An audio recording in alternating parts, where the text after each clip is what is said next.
Vanda és Timó története. Valahol messze a magas hegyek között élt egy fiatal farkaspár, akik falkájukkal nap mint nap a hatalmas erdőt bejárva közösen vadásztak. Közeledett a tél, és egyre nehezebbé vált az ennivaló megszerzése. Állandóak voltak a veszekedések és az egymásra való vicsorgások a csapatban. Egyik éjjel mindketten elhatározták, hogy leválnak a csapattól, és egyedül folytatják útjukat, nem akarnak többet harcolni a megélhetésért. Kora hajnalban, amikor a falka minden tagja még aludt, útnak is indultak. Nem tudták, mi vár rájuk, csak mentek és mentek szótlanul az erdő fái között. Míg nem eljutottak az erdő túlvégére, ahol emberek laktak és falut pillantottak meg. Nagyon féltek, hogy mi fog történni velük ezután, de elhatározták, hogy mégis itt szeretnének élni, közel az emberekhez. Az erdőben találtak is egy öreg odvas fát, és az lett az otthonuk. Teltek, múltak a napok, és Vanda napról napra nehezebben bírta a vadászatot éjjelente. Már Timó nagyon aggódott, hogy mi lett a párjával, amikor is Vanda elárulta, hogy hamarosan kiskölykeik fognak születni. Jaj, voltám öröm, és hosszú vonyítás úgy farkas módra, ahogy szokták. Innentől kezdve ő vadászott csak, és nagyon kímélte a párját. Bebemerészkedett a faluba is, de a kutyák őrítő ugatása miatt úgy döntött, inkább mégis az erdőbe próbál szerencsét, hiszen volt vad bőven. Egyik éjjel, amikor elment vadászni, arra lett figyelmes, hogy párja hangos vonyítással hívja.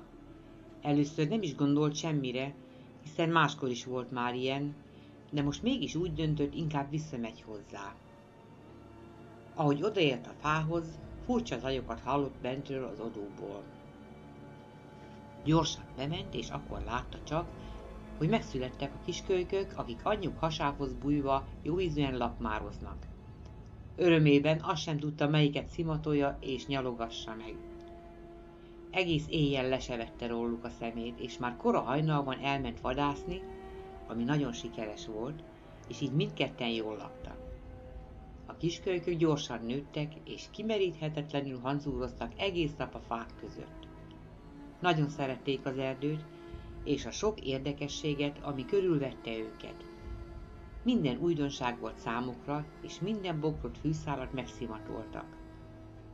Ám egy délután, amikor mindenki pihenni tért, furcsa hangra lett figyelmes Timó. Felkelt, kinézett a faodvából, és észrevette, hogy egy kisfiú csetlik-botlik az erdőben, és egyenesen feléjük tart. Nem mert tenni semmit, csak várt türelmesen, de a kisfiú egyre csak közeledett. Vanda is kijött, mivel ő is hallotta a furcsa zajokat. De még a lélegzete is elállt, amikor megpillantotta a gőgicsélő kisfiút. Hogyan kerülhetett ő ide egyedül? Kérdezte Timót, aki olyan csendben állt, hogy még levegőt is alig vett. Ekkor azonban egy puffanást hallottak, és a kisfiú eltűnt a nagy fűben, és keservesen sírni kezdett.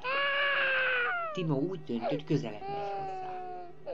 Amikor odaért, körbe szaglázta, majd megnyaldosta a kisfiút, aki cseppet sem lepődött meg, hanem gőgicsélve, szőrébe kapaszkodva felállt. Timó nem tudta, mit évő legyen, de amikor azt érezte, hogy a kisfiú biztonságban áll mellette, elindult vele az erdő széle felé, hiszen jól tudta, hogy csak is eltévedhetett otthonról. Ahogy egyre jobban közeledtek, már tisztán lehetett hallani az emberi kiáltásokat, hiszen a kisfiút kereste az egész falu. Timó nem tudta, mit évő legyen, de úgy döntött, hogy a kisfiú mellől nem mozdul, aki még most is bundájába kapaszkodva bandukolt mellette. Amikor kiértek az erdő szélére, az egyik ember észrevette a furcsa látványt, és értében szólni sem mert, csak mutogatott és tátogott. Ekkor már a kisfiú szülei is odaértek, akik félelmet nem ismerve közelítették meg őket. A kisfiú, mikor meglátta őket, elengedte Timót, és odatotyogott szüleihez. Timó is elfáradt, de azon nyomban sarkon fordult és visszafutott az erdőbe az övéihez. A falu lakói pedig alig hittek a szemüknek, hogy létezik ilyen csoda. Attól a naptól kezdve nem volt gondja a farkas családnak, hogy mit tegyen télen, mert a falu apraja nagyja ellátta őket ennivalóval. De ők soha nem felejtették el, hogy farkasok, és nekik az erdőben kell vadászni. A falu lakói ettől kezdve az erdőt is sokkal jobban védelmezték, és máig szeretettel gondolnak rájuk, pedig már azóta sok-sok éve eltelt. A farkasok pedig hálából minden éjjel hangos ordítással köszönik meg a gondoskodásukat. A fiúból már azóta felnőtt lett, és mivel szülei sokszor elmesélték neki a történetet, nem volt kérdés, hogy a farkasok védelmére keljen és harcoljon azért, hogy ember és farkas békében élhessen.